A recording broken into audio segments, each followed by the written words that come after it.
We're happy to have the coach join us today, and we will open it up straight to questions. We'll start on the right side of the room, second row. Hey, Jeff. Alex Bonton on 3.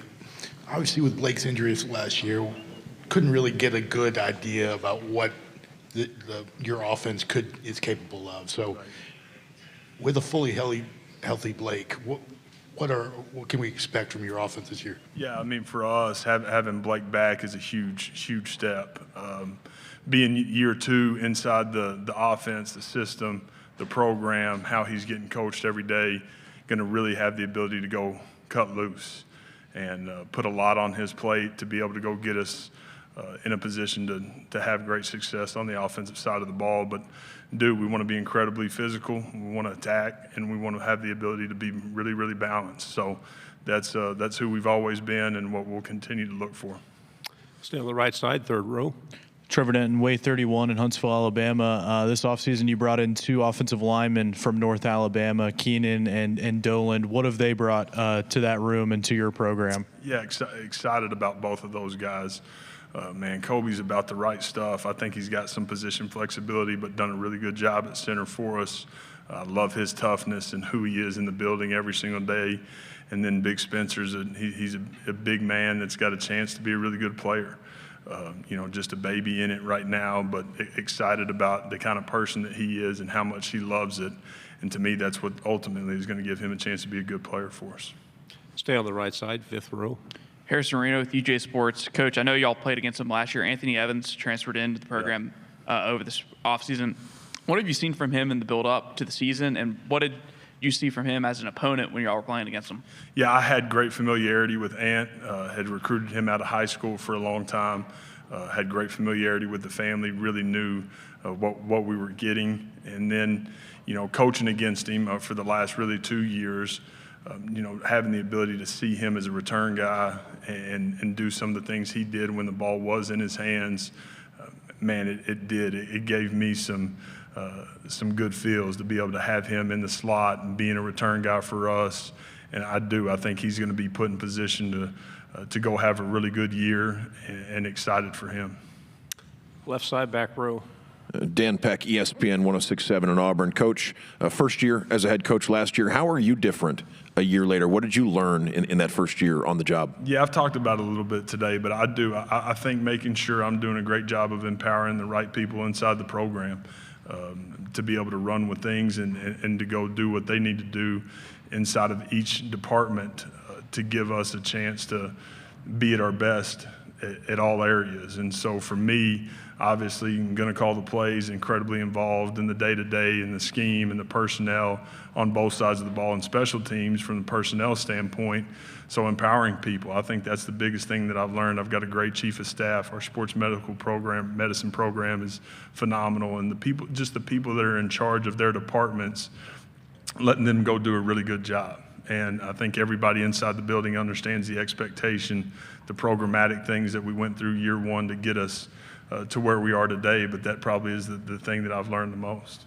Stay on the back row, left side. Hey, Jeff. Jordan Hill at Dogs 24/7. I want to ask you about Jackson Arnold. What did you see from him in high school that convinced you that you want to go after him? And then what is it about him that you feel like can make him a high-level SEC quarterback? Yeah, Jackson was a guy that obviously he was my number 1 guy coming out of that class, and Gatorade Player of the Year, all those things. Had him as a true freshman, and he had all of it, and he still does. He's the same young man. So excited for him to get the restart and a new opportunity. But again, physically, a young man that had every single tool that you wanted to be an elite player. Stay on the left side, third row. Chrissy Freud with USA Today. I was going to ask what you've seen from Blake Shapen tangibly and intangibly, and where he is from a mental processing and mechanics perspective right now. Yeah, I think you look at Blake and how he handled the situation last year and having the ability to mentor that room and some of the young guys inside our program. It speaks to exactly who he is. And so he's a guy that loves to lead. He loves to teach.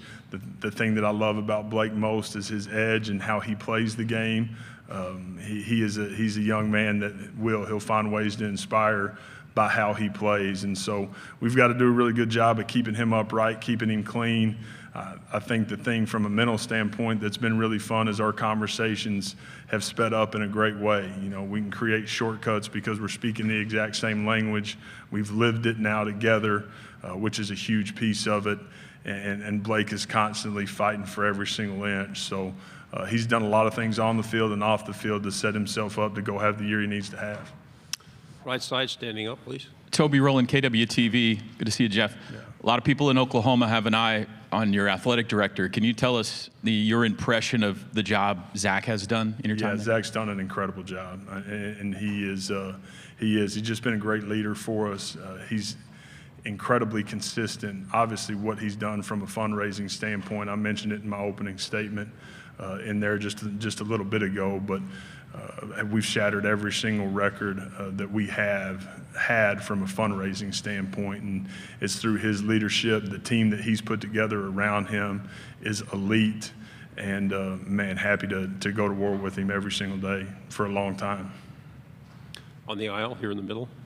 Tyler Shaw with KBTX in College Station. Mario Craver, a young guy that transferred out. Just what kind of a player is he and the potential that he has? Yeah, I think you see it on tape. Rio's a young man that had the ability to take the top off and create explosive plays, and that was his game, and that was his game in high school, and who he is as a player. Right side, second row. You talked about your relationship with Blake. He was here a few minutes ago discussing how difficult the 8 game, like he never missed that many games in his entire life. What do you think he learned most from that experience of kind of sitting back and for no other reason than he had to and watching everybody else play? Yeah, I think he was really able to dive into the mental aspect of the game and see it from my perspective and our perspective of, man, how we want to go attack people and why behind it. And that was the fun piece for me. He sat in the offensive staff room every single day. He found ways to create involvement, and he found ways to create growth. We were challenging him with that nonstop, and as hard as it was, man, it's going to end up being an incredible blessing because, again, this guy's got year 2 inside the system and has the ability to go have the year that he needs to have. Left side, second row. Hi again, Coach. David Edelstein, WJTV in Jackson, Mississippi.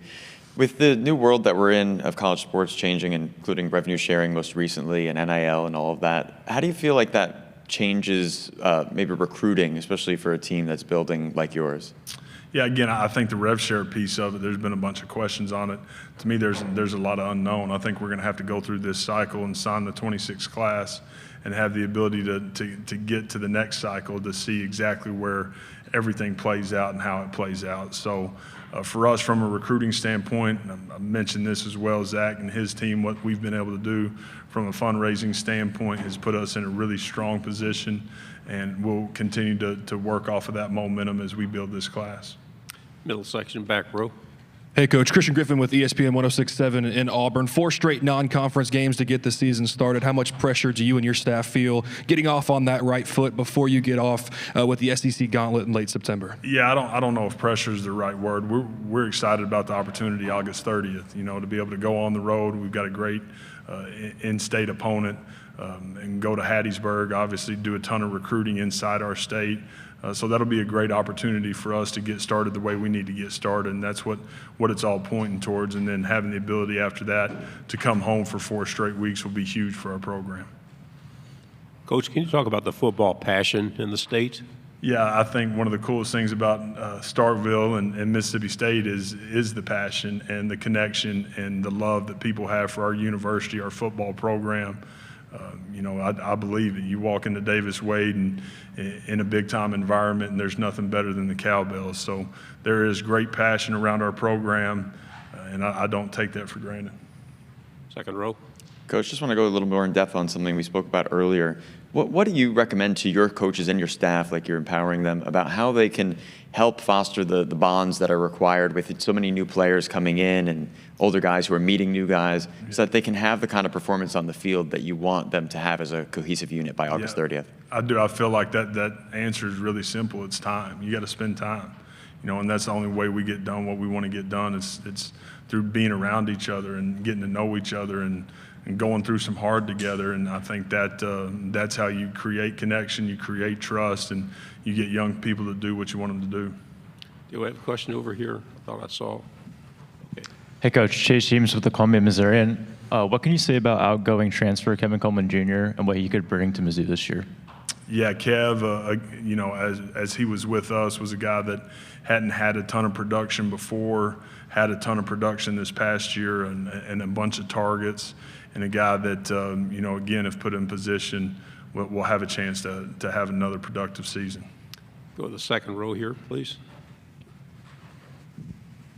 Just to kind of follow up on what you were talking about, Blake, in the meeting rooms and stuff, do you have an example of a moment where, you kind of saw the light go off in his eyes when, Yeah, it was really just a couple of opportunities and asking questions. The question that was asked created awareness for me that, hey, he's made some real growth, and I think as you listen to young people talk, they'll tell you if you'll do a good job of listening.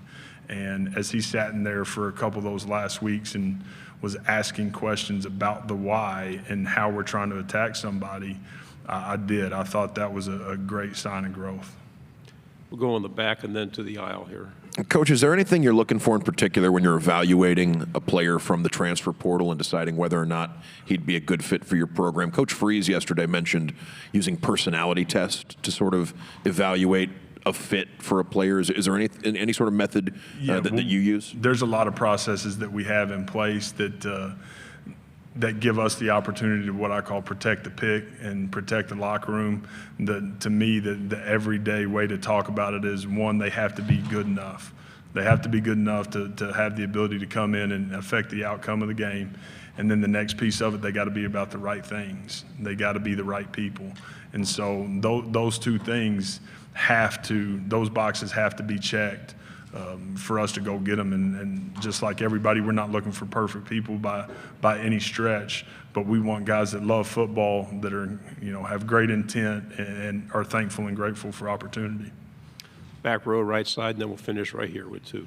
Coach, I know there's a lot of talk about the house revenue and the revenue sharing.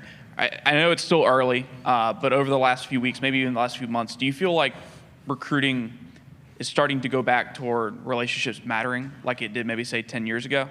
Yeah, I don't think relationships ever got away from recruiting. I really don't. I lead in a way that's incredibly relational, try to be that way with the entire program. Recruiting is a huge piece of that, as we all know. And so we've always been relationship driven. So from my viewpoint, that has not been affected. On the aisle and then across the aisle. Coach, incoming transfer Malik Silla, what has he brought to your program? Yeah, I think Malik's a young man that's got a great opportunity this fall. He's a guy that's got great length. He's got great size. He has the ability to be able to go rush the QB the way we're going to need him to. And he is. He's what we're looking for from a body type standpoint at that position. So a guy that got better and better throughout the spring, has had a solid summer, and man, he got 4 months to be able to go make the most of it. So excited about his opportunity. Final question. Hey, Coach, AP Stedham of AP as we see it. Coach, why is it important for Mississippi State to play Southern Miss and Alcorn State? Some universities, they play a team in their state, but they don't include everyone. Why is that important for Mississippi State? Yeah, for us, as we've set the schedule up, obviously I wasn't a part of setting this schedule. I think the exciting thing for me is that we're starting on the road, but inside our home state. And that's a huge deal for us. And again, from a recruiting standpoint, how much we recruit in Hattiesburg and south of there, having the ability to go on the road inside our state will be something that we're incredibly excited about. Coach, thank you very much for your time. Appreciate it. Hail State.